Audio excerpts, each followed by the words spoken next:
రాష్ట్రపతులలో 6వ రాష్ట్రపతి నీలం సంజీవరెడ్డి గారు. ఈయన పదవీకాలం 1977 టు 1982.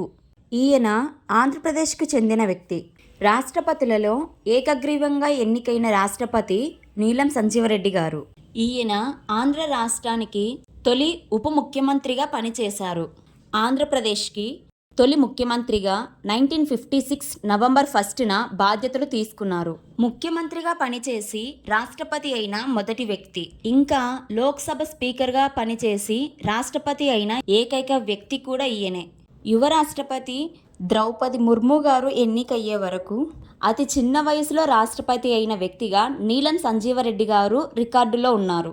రాష్ట్రాలకు స్వయం ప్రతిపత్తి కల్పించే అంశంపై జాతీయ స్థాయిలో చర్చ జరగాలని ఈయన ప్రతిపాదన చేశారు. ఇంకా 1980లో జనతా రాష్ట్ర ప్రభుత్వాలను రద్దు చేసేటప్పుడు ఎలాంటి రాజ్యాంగ పద్ధతులు పాటించలేదనే విమర్శలు కూడా ఈయన పైన ఉన్నాయి.